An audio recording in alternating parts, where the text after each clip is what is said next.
Նույն մարդը հայտարարել է, թե 2018 թվականից մինչ օրս Հայաստանում թոշակը բարձրացել է 5 անգամ։ Թոշակառուներին արժանապատիվ կյանք խոստացողն ու նրանց աշխատանքի ուղարկողը նույնպես նույն մարդն է։ 21-րդ դարում 63-ը ինչ տարիք է, ով կարա ասի։ 65-ը ինչ տարիք է, 70-ը ինչ տարիք է, 75-ը ինչ տարիք է։ Այսինքն սա մարդու, մենք պետք է այդ բանը, այդ մտածողությունից էլ դուրս գանք, որ թոշակառու վերջ ավարտվեց, ոչ, 63 տարեկանում կյանքը չի ավարտում, 63 տարեկանում կյանքը սկսում է։ Իրավապաշտպան Գոհար Մելոյանն ուսումնասիրել է թոշակների եւ միջին սպառողական զամբյուղի տարբերությունը։ Նվազագույն սպառողական զամբյուղը 2018 թվականին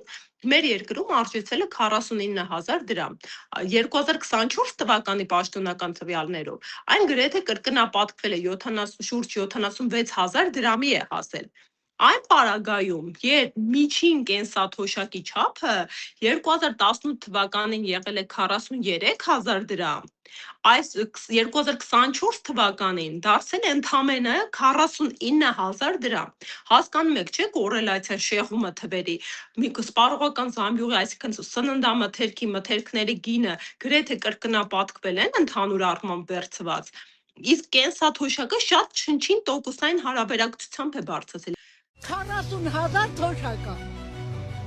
Ջուր, գազ, լույս։ Չէ, տակն ինչ է մնում։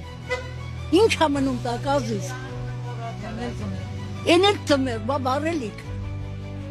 Ինչով ապրեմ։ 76,000 դրամի մեջ չեն մտնում կոմունալ վարձերը, դեղորայքի ծախսը, ու այս ֆոնին կառավարության ղեկավարն ասում է. Դուք ես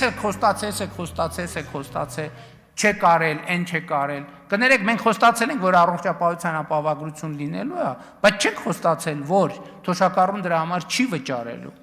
Ստացվում է, իշխանություններն իրենք էլ են գիտակցում, որ իրենց տված փողով թոշակառուն չի կարող եւ սնվել եւ կոմունալների ու դեղերի համար վճարել, հետնել ամեն ամիս առողջապահական պարտադիր ապահովագրության գումար տալ, դրա համար էլ նրանց ուղարկում է աշխատելու։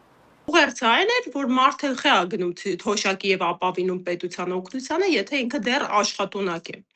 Սա ծայրաստիճան անթույլատրելի մոտեցում է, որը իրեն կարող է թույլ տալ իշխող ուժի ղեկավարը եւ բարձրաստիճան պաշտոնյան։ Ինչու է այսպիսի խոսույթ վարում մեր վարչապետը, մեր երկրի վարչապետը, որովհետեւ ակնհայտ է, որ իրենք տապալել են սոցիալական հարցերում, մասնավորապես թոշակների հարցերում հանրությանը խոստացված բարձրացումները։ Հիսենք, որ Փաշինյանը պարբերաբար կրկնում է. աղքատությունը ձեր գլխներում է, եթե աշխատում եք, բայց լավ չեք ապրում, ուրեմն լավ կրթված չեք։ Եթե աշխատանքը մարդու բարեկեցությունը չի ապահովում, ինչ է պետք անել։ Պետք է վերադառնալ կրթությանը, աշխատանքային հմտությունների զարգացմանը։ Եթե դրանից հետո էլի իր աշխատանքը իր բարեկեցությունը չի ապահովում, ինչ է պետք անել։ Էլի է պետք վերադառնալ կրթությանը եւ աշխատանքային հմտությունների զարգացմանը։ Ակնհայտ է, որ գործադրի ղեկավարն ինքն իրեն հակասում է։ Մի դեպքում մարդկանց մեղադրում է ժամանակակից շուկայի պահանջներով չկրթվելու մեջ, մյուս դեպքում թոշակառուներին ուղարկում է աշխատելու, երբ նրանց կրթությունն ու մասնագիտական հմտությունները տեխնոլոգիաների կիրառում պահանջող աշխատաշուկային չեն համապատասխանում։ Կրկին, որն է Նիկոլ Փաշինյանի քաղաքականության հիմնական ուղեծիրը ու կարմիր թելով անցնում է, բոլորը մեղավոր են, բացի իրենցից։ Այս դեպքում էլ թոշակառուն է պատասխանատվություն կրում, որ իր թոշակը չի բարձրացվել եւ ուղերձը թոշակառուին հետեւյալն է. գնա ինքդ աշխատի եւ դու ես մեղավոր, որ քո կյանքը բարվոք չէ։ Սա ծայրաստիճան անընդունելի քաղաքականություն ու մեսիջինգ է եւ բնականաբար ակնհայտ պոպուլիզմ է իր մեջ պարունակում։ Հարգելի թոշակառուներ, իմացեք, քանի որ դուք ձեր թոշակը ծախսել չգիտեք, ձեր փոխարեն դա կանեն իշխանությունները։ Ասում եք, լավ, թոշակառուների թոշակ ամսական 11,000 դրամով 11,000 դրամով կամ 10,400 դրամով ավելացնենք, ինչ անելու թոշակառուն։ Այդ գումարը ինչ անելու, ինչի վրա ծախսելու։ Մեր հետազոտությունը ցույց է տալիս, խոսք է դեպքում 65+ տարեկան թոշակառուների մասին։ Մեր հետազոտությունը ցույց է տալիս, որ մարդկանց առաջնային ծախսը առողջապահությունն է։